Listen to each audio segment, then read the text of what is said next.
saying that it would add $2.4 trillion to the deficit over the next decade. Joining me now is Georgia Congressman Richard McCormick. Congressman, good to see you. Thanks very much for being here. Wow, what a blowout. Your reaction? Yeah, it's disappointing because these are two very, very powerful men that can solve a lot of problems in the United States. Yeah. The funny thing is they both want the same thing. I think President Trump just has a little bit more experience in real politics. Elon Musk is a guy who's not motivated by money. Ironically, he's motivated by solving problems. And in politics, he's pretty new, and he thinks that we can get a perfect bill. It's not going to be perfect. That's the problem with democracy. It's a compromise. He wants something better. So do I. I know there's going to be a ton of deficit spending in this next year, and I'm not happy about that either. But the question is this the best bill we could possibly pass?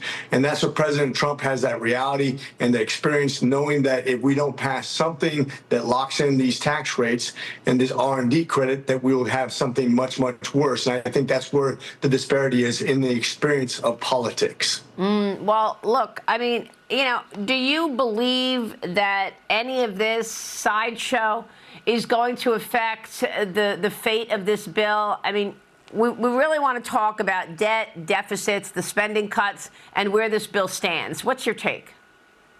Well, I thought originally Elon's comments basically emboldened the conservatives who wanted to cut some of the fat on this bill, maybe get rid of the SALT, which is $385 billion next year alone out of the $416 billion additional deficit spending.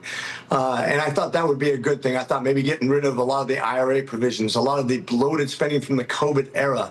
But now I'm not really sure because we kind of lost it in the personalities and in the infighting. And I hope that that doesn't detract the Senate from doing the right thing and sending us back some very good things that could be then added on to by rescissions from the president. I just want to keep track of what we're doing on our deficit spending, make sure we have a responsible bill that locks in all the savings, locks in this big, beautiful economy that we can have with 4% growth. That'd be amazing. You guys talk about business all the time. We need the businesses to free up their capital, make this economy hum, and make this this great nation do what it does best. So do you think that it's going to come back to the House in a much different form? I mean, can you identify other areas that you believe could be cut? Well, those areas I just mentioned are the most important, probably the easiest.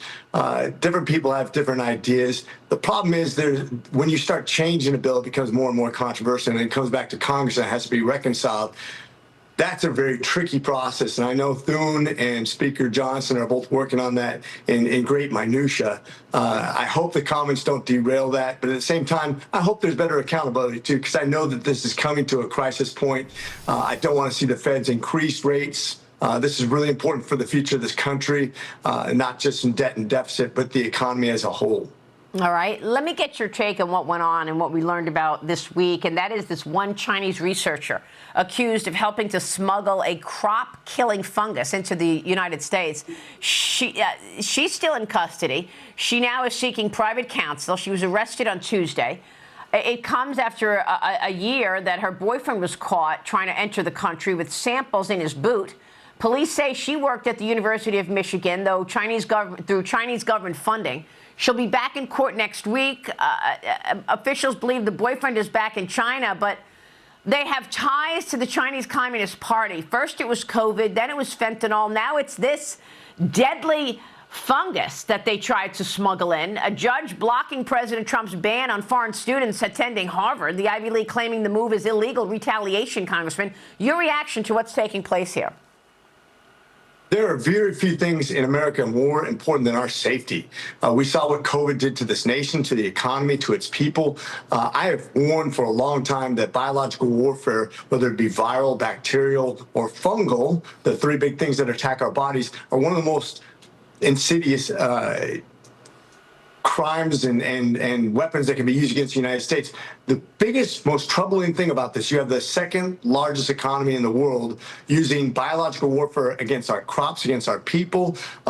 This is almost certainly state-sponsored. There's no other explanation for it. People don't just go out there without some theological ideology and go and attack another nation and do something that can literally cripple us into the future, whether it go after our livestock, our crops, or our people. This is state-sponsored terrorism.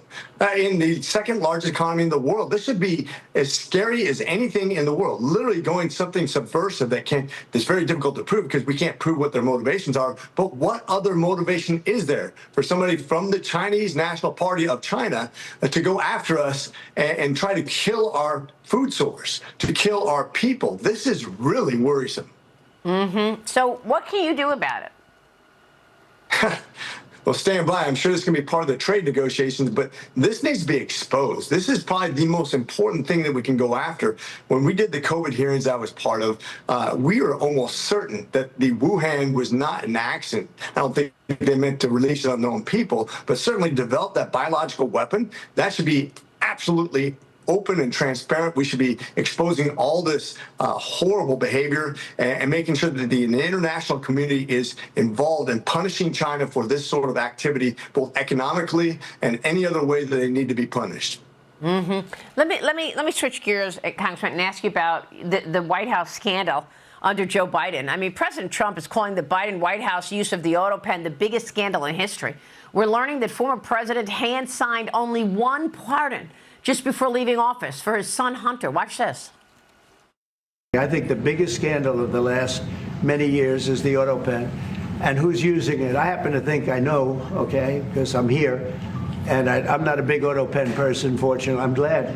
I'm very glad. It's an easy way out, but it's a very bad thing, very dangerous. I mean, essentially, whoever used the auto pen was the president.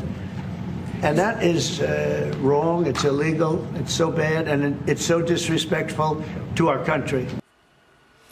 House Oversight Committee Chairman James Comer sent a subpoena to President Biden's White House physician, Dr. O'Connor, in this investigation of the cover-up of his mental decline. I've got his, records right in front of me. Never once did he mention any mental issues. Did he mention prostate cancer? I mean, Congressman, I spoke with Chairman Comer earlier this week. He plans to expand the investigation into more Biden staffers. You're a member of the GOP Doctors Caucus. How do you see things? Yeah, I'm also an ER physician, very good friends with Ronnie Jackson. The question is, what is legal? Does the president's well-being have to be exquisitely in detail?